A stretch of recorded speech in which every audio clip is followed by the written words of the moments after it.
Од нова година граѓаните ќе доживеат вистински ценовен шок за многу производи, особено за оние со кои што се тргува на берза. Кондиторските производи, особено чоколадото, ќе станат вистински луксус.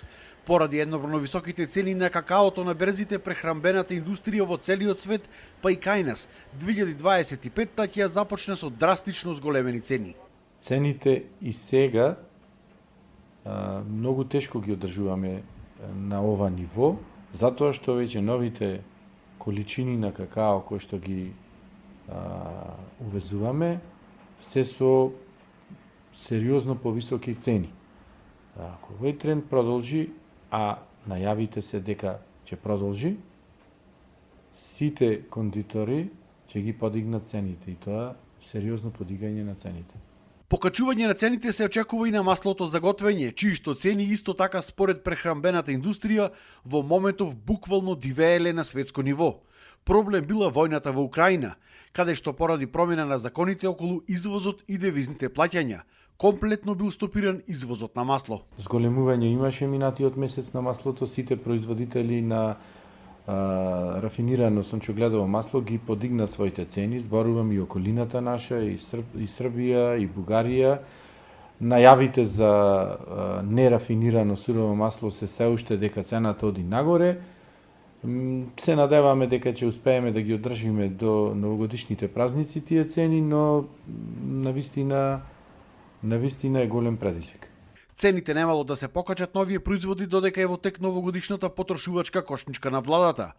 Изминатиот период активно во Стопанска комора се одржува состаноци помеѓу производителите, увозниците, представниците од малопродажбата и владата, на кои што состаноци се разговараше, се припрема производите за новогодишната потрошувачка кошница.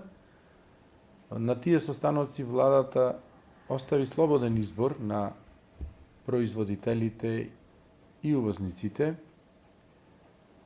да придонесат со одреден број на производи во таа новогодишна зимска кошничка, но се изедоја производи од типот на масло кој што е берзански производ, шеќер, од причини што цените не можеме да ги контролираме, ние како производители тоа го побаравме, и увозниците нормално.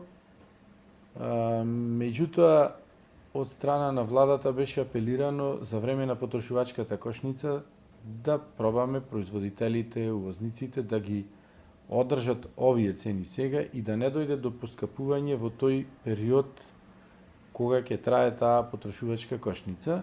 Мислам дека сите бевме согласни дека ќе издржиме. Кај одредени производи многу е тешко, веќе ни се рефлектира во самата производствена цена на производите, но мислам дека сите ќе успееме да издржиме за да можат граѓаните да видат бенефит за време на овие новогодишни и божични празници. Од владата вела дека во потрошувачката кошничка нема да бидат офатени производи кои што зависат од светските берзи, како масло, шеќер, какао и други. И внимававме да бидеме внимателни, да не ставаме производи кои што не зависат од домашниот пазар, а тоа се берзански производи кои зависат од светската берза и увозни суровини кои што навистина не можеме да влијаеме на нивните цени, а тие производи се произведуваат претежно со увозни сировини. Такви се кафето, какаото, производството на масло во Македонија, шеќерот.